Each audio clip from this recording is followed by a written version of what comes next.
Hello then everyone and welcome to Big Sam's Long Balls podcast with me, Dan. Now in today's video we're going to be taking a look at my team Liverpool, looking at some of the issues that we've seen so far this season, especially what was certainly on show yesterday at the Emirates as we fell to another defeat this season. We fell to a 3-2 defeat to Mikel Arteta's title charging Arsenal yesterday. So taking a look at some of the weaknesses that we've seen from Liverpool so far this season, but also having a little look at the upcoming game away at Rangers. It's going to be an intense game. We beat them 2-0 last week at home at Anfield. A fairly simple game over the 90 minutes, but it's going to be night and day, this one. Rangers don't really have anything to play for in the group stage, but they'll be up for this. It's an all-British tie, this one. At home, it's going to be an absolute cauldron. And the fans are going to demand, probably, for their players to go out and be, as a bare minimum, aggressive in the faces of these Liverpool players. So it's going to be a tough one, and it's a bit of a must-win for Liverpool. I think if Liverpool can go there on Wednesday night, it's going to be Wednesday, it is, and get the 3 points in.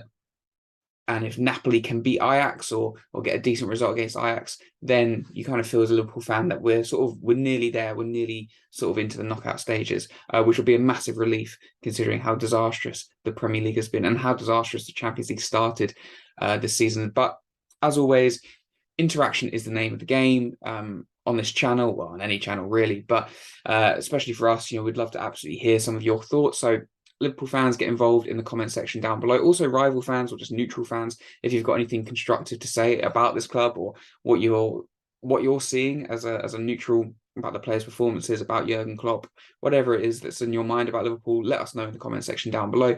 And as always, if you want to get involved in any of these football podcasts, just let me or Chris know in the comment section down below, and we can arrange a little face-to-face if you're brave enough to step on camera. So anyway, with all that said and done, let's jump into the video. If you guys could also give us a like and subscribe, that would be absolutely incredible. So you're kind of probably looking at the screen wondering, what on earth is this bizarre concoction of madness that you're absolutely seeing? And you'd be absolutely right to think it's an absolute concoction of madness, because last week Jurgen Klopp kind of surprised us all. He went for a 4-2-3-1, a 4-4-2, a 4-2-4, whatever it is that you want to call it. And he seemingly abandoned that 4-3-3. And we loved it as Liverpool fans because we beat Rangers 2-0. It was a fairly easy game. Jordan Henderson and Thiago, they looked like Zinedine Zidane reincarnated at this point. Everything looked rosy. It looked fantastic. And then obviously we went away to the Arsenal, got completely outrun physically, completely played off the park. And suddenly a midfield that looked brilliant, looked fresh, looked exciting a few days beforehand, instantly looked old. It looked slow. It was ran ragged in transitions, and it just, again, all of these issues and these problems that we've seen from really match week 1 this season came home to fruition against the Arsenal. So what do we do? Do we keep this sort of 4-4-2, this 4-2-3-1? There certainly were some positives, some very, very small positives, plenty of negatives yesterday. Obviously, 2 massive negatives amplified straight away. Luis Diaz, arguably our player of the season, he's out injured. We don't know how long. We haven't heard like a diagnosis yet, and this is just, I certainly don't know for sure how long he's going to be out injured, but by looking at it and seeing some of the conversations online, we could potentially be looking at maybe 2-3 months, potentially even longer, for Luis Diaz to be out, which would just be absolutely devastating to his Liverpool team, because he is rapidly becoming the heartbeat of this team. Also, Trent Alexander-Arnold, we don't know how bad his injury is. He's gone for a scan today. We're hopeful that it won't be too much. I know that Trent Alexander-Arnold is having an absolute shocking season so far. It seems to be getting worse and worse with each passing game. However, he is still, well, he really is our only right back. And let's be perfectly honest, we don't have any other options at this current moment in time. I certainly don't want to see James Milner or Joe Gomez play there. We do have the youngster Ramsey. He can come in, but again, he's young, he's inexperienced, he's never actually played a competitive game for Liverpool. So to chuck him in without really having much of a pre-season, without playing any competitive minutes for this team before, and also being a very inexperienced teenager, no matter how good or how much potential he has, I don't see how that's going to do this kid any good whatsoever. So Trent Alexander-Arnold, whether we like it or not, whether you personally feel that he should be playing at right back, or whether he could move into a midfield three, or could be moved onto that right wing or to that right side of midfield. He really is the club's out and out right back at this moment in time. However, what I've got on screen isn't necessarily what I would want to see against Rangers, considering a couple of these players. Certainly, this boy over here, Mr. Alex Oxlade-Chamberlain, is still out injured, or he's just, I believe, returned to training. And that put a massive smile on my face today when I read that. And then it made me laugh. I seemed to have like this sort of moment of madness reading the news. I saw Alex Oxlade-Chamberlain was back, and I felt really optimistic. And then I realised how ludicrous that optimism was, because Alex Oxlade-Chamberlain should not be at this football club anymore. He's one of those players that should have been moved on. And there's no disrespect to Alex Oxlade-Chamberlain, but he's injury prone. He's never gone on to that next level, and he's pretty average from time to time whenever he does play. It takes him a couple of months to get up to scratch, and by that point, he's out injured for another couple of months. So being excited by Naby Keita, by Alex Oxlade-Chamberlain coming back from injury is kind of laughable. But then I started to really think, actually, we could really do with an Alex Oxlade-Chamberlain in this team. And I don't envision a world where Jurgen Klopp goes to a back three or a back five, depending on how you see it. However, he has sort of been emphasizing the point of unpredictability. He has wanted to be unpredictable this season. We've certainly been unpredictable on the pitch, but for all the wrong reasons. So he's wanted to be unpredictable, keeping the opponents guessing, changing formations, going from a 4-3-3 to a 4-2-4 or a 4-4-2, however it is that you see it. Maybe going to a back three would be a little bit too drastic for a Jurgen Klopp team. However, I do feel that it could really, really work for this team. And I'm just going to talk about some of my points. I think going to a back five or a back three, and how I think it could help this Liverpool team. I don't personally see it. I think we will go back to that 4-3-3. Unfortunately, we're just not built for a two-man midfield. I think if we did play a two-man midfield, these two, Thiago and Fabinho, are probably the only two players I'd be confident playing in it. Jordan Henderson showed yesterday up against top-quality opposition. To be fair, Thiago wasn't much better. That he can't cope. You know, he cannot play in a double pivot against top-quality teams, especially if we're being outrun. So, again, I don't see it, because we do have youngsters like Harvey Elliott, Carvalho, Curtis Jones, and also Naby Keita to come back into this side. James Milner, of course. So Jurgen Klopp will, I think, bring back that 4-3-3. I imagine we'll see it on Wednesday night against Rangers. I certainly expect to see it at Anfield against Manchester City at the weekend. However, this is a bit of a fantasy sort of, formation, a fantasy dream team, if only, sort of thing. So I'm going to go through a formation and a team that I would personally like to see. And as Liverpool fans, let me know in the comments section down below, hey, is this something that you would be interested in seeing? And also let me know your starting 11, your formation, what you would like to see, not what Jurgen Klopp would do, not what Jurgen Klopp, what you would predict Klopp and Pep Lingers to, put out onto a football pitch. Show me your creativity, show me what you would want Liverpool to do. So for me, Alisson Becker starts in goal, because, of course, he's boss, he's world class, he's incredible. Probably, in my opinion, he's the best goalkeeper in the world still, and we've been shocking. We're conceding on average 2-3 goals a game. It's madness, and he's still our best player. That should say everything, really, what has gone wrong this season. This guy coming back, I think, is going to be huge. Ibrahim Konate, he's top player. He can be a little bit clumsy at times, but what he is he's big, he's strong, and he's quick as hell, and he's comfortable playing on that right-hand side. He's comfortable playing in these channels, and it's an area of weakness massively, whether it's Trent Alexander-Arnold or whether it's Joe Gomez, because I thought when Joe Gomez came on yesterday, Arsenal still targeted our right-hand side. They still got in between Matip and Gomez. Maybe not quite as much, but they were, that was the side that they were targeting, and it just seemed to show to me, no matter who's playing at right back at this moment in time, there is a weakness in that area for whatever reason. I don't know. But Konate coming back, he's bigger, he's stronger, he's quicker than Joel Matip. I think it would also help, potentially, Big Verge.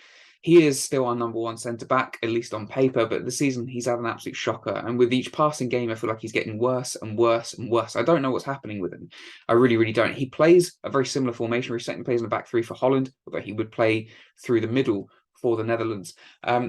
But maybe just playing in the back three might give Virgil van Dijk just that little bit more support. Having wing backs and having a double pivot in front of him, he's just got that little bit of extra support, because you could just see things like yesterday. he would make the right decision. He would make the right tackle. Same with Matip, same with some of these other players. But when the ball was in the penalty area, instead of just lumping it out into Rose or just clearing it or whatever, or having that calmness, that composure that we know that he's got in his locker, that we've seen over the last 4 or 5 years or however long he's been here now. Instead of any of that, it was just a scuffed clearance or just so slow on the ball and being pressed by 2 or 3 Arsenal players in the penalty area. And I've never seen Van Dijk like it before. And we're starting to see it game in, game out. So perhaps having 3 at the back might just make him feel a little bit more at ease. These would be the 2 that I'd want to see. And then you could rotate Matip in with Joe Gomez. Obviously, Matip being very, very injury prone, being quite a delicate player, really. You'd have to sort of really look after him. Same thing with Joe Gomez. I don't want to see him at right back anymore. This is a point in his career where Joe Gomez needs to establish a position for this football club. He's a centre-back. That is his position. He needs to go and grab that now. So I'd like to see this as a back 3 and then Matip coming in and out with a Joe Gomez. Now, obviously, at left back, either Kostas Tsimikas or Andy Robertson. I like Kostas Tsimikas. I think he's been okay recently. Again, I thought he was all right at Arsenal. But it has made me realise how much I miss Andy Robertson. I don't think Andy Robertson's been particularly brilliant this season. This past couple of months, actually, I think he's dropped a level. But Andy Robertson, for me, he's just quicker. He's more energetic. He's got more dynamism than a Kostas Tsimikas. It doesn't mean to say that Tsimikas doesn't have his place in this team. He absolutely does. And he's been a very, very good stand-in, I think. If only we could have someone like that at right back consistently covering Trent. But I just can't wait really for Andy Robertson to get back, whether it's left back or left wing back in a position like this. I just think you would give Robbo just that even more license to bomb forward and to really cause havoc at the other end of the pitch. Now, this one might be a bit of an area where you kind of like, a few eyebrows are being raised. Now, if Trent Alexander-Arnold was fit, you'd chuck Trent in. You might even chuck a Ramsey in. You might go, well, you've got that protection, so why don't you throw him in? However, I kind of want to see, if we're going to keep Alex Oxlade-Chamberlain, we're going to keep these players, and I want to see them play. I want to see them being used. And he actually played a very similar position at Arsenal. I think it was his last season, or maybe his last couple of months at Arsenal. Arsene Wenger went to a back 5 because of defensive issues at Arsenal. And he put Alex Oxlade-Chamberlain at wing back. I think he actually put him at left wing back. And he started to become a bit of a fan favourite at Arsenal, having previously been a player that a lot of Arsenal fans wanted to see leave the football club. And he really sort of found his role. And for me, this would only be if Trent is out injured for a couple of months. Alex Oxlade-Chamberlain is back fit, and Ramsey is just not, he's not at the level required at this moment in time. I think you could also potentially put a Jordan Henderson at a right wing back, maybe. I don't know. I'd rather just not see Jordan Henderson play, to be perfectly honest. But Alex Oxlade-Chamberlain, I think this position would fit him. What he's got is energy. He's an absolute athlete. He can get up and down. Mate, is he going to be the most defensively secure? Potentially not. But if you're playing as a right wing back, you don't have to be the most defensively strong player, especially if you've got Konate covering you in this position. So all you need is to be a willing runner, and I think that's what he is. I think he'll work hard, he will track back and bomb forward and get on the overlap, allowing the likes of Mo Salah to just get closer to that penalty area, to form little triangles up top with other attackers, because we need to get these players into form. We need to get big Virgil van Dijk into form. We need to get Thiago into form, because I think he's struggling this season. We need to get Mo Salah into form. We need to get Diogo Jota into form. And this guy is starting to come into form, and we need to keep it at this moment in time. So it's not just a case of 1 or 2 players are out of form or whatever it is at this moment in time. It's 3 or 4 or 4 or 5 rather big key players for this team are just so average at this moment in time, and we know that they're not. We know that they're the opposite end of the spectrum. We know that these are world-class players, and we need to get them back to their best. So actually, if Trent is out injured for a little while and Oxlade-Chamberlain is back, why not a right wing back position for him, bombing up and down that right-hand channel, getting on the overlap, whipping balls into the box to big old Darwin Núñez. I like the idea of it. Midfield for me is pants, absolute pants this season.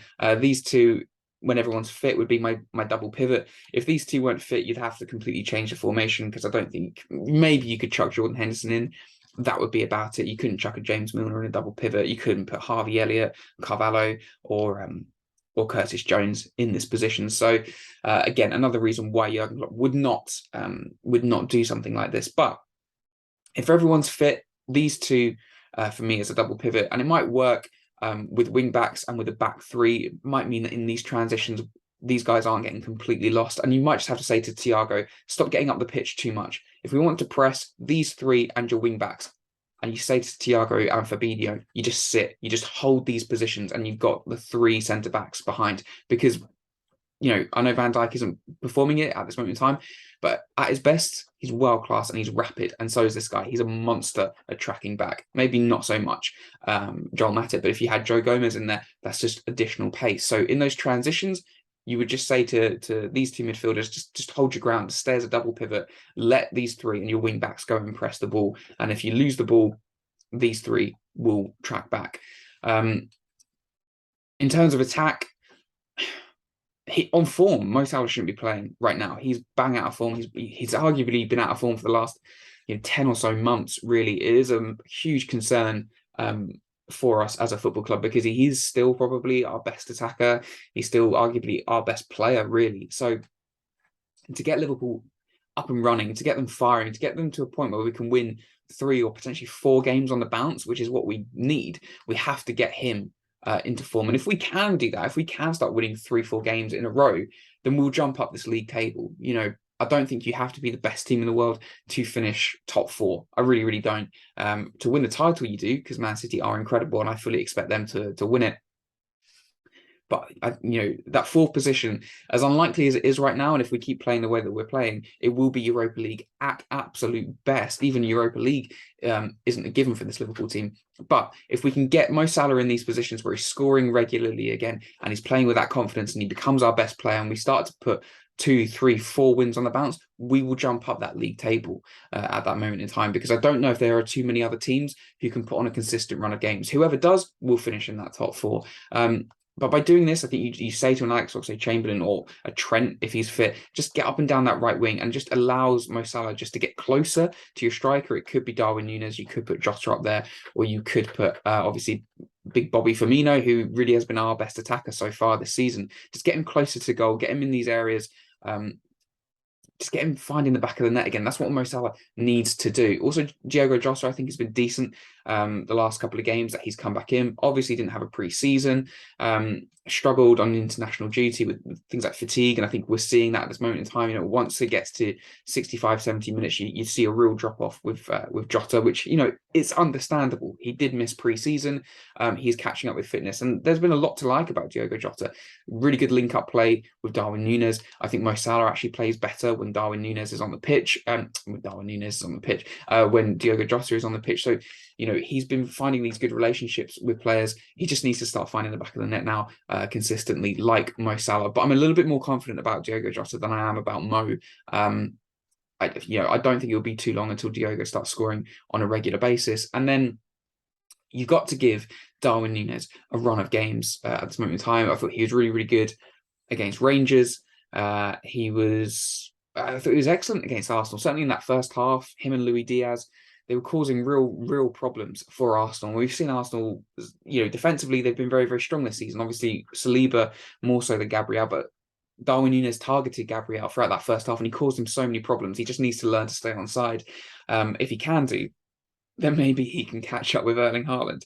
But in all seriousness, he put in a really, really good performance against Arsenal in that first half, a really well taken goal. You've just got to build on that now. You've got to build on that. He had a poor second half. Well, he didn't have a particularly poor second half. Liverpool just couldn't get the ball to him. Liverpool as a team had a shocking second half. But on the front foot, counter-pressing or just running in behind, he's excellent at. And if he runs into those channels, you can get Salah and you can get Jota closer to goal.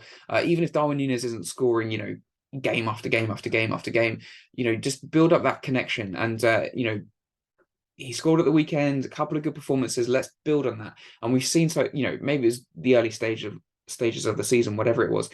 But with that 4-3-3, he looked to be really, really struggling. And the 4-2-3-1, the 4-2-4, whatever it is, but having 4 attackers on the pitch has seemingly helped Darwin Núñez. He could just play his natural game and know that he's got teammates in space. And maybe this would be something that would still support Darwin Núñez, where you've still got the 2 attackers next to him, close to him, and then you've got the wing backs providing that width, hopefully providing a little bit more creativity. And it just means that the attackers can just focus on hopefully scoring the goals, and then in return that will just help big old Núñez up top. But anyway, guys, that was just my thoughts so far on Liverpool at this moment in time, how to improve them. I don't know really, there's no real answer or simple answer. Unfortunately, I wish I had it. I wish Jurgen Klopp had it really on how to fix his Liverpool team. There has been a massive drop off. I think we were all quite reluctant to sort of admit it at the start of the season, thinking no, just a couple of poor results.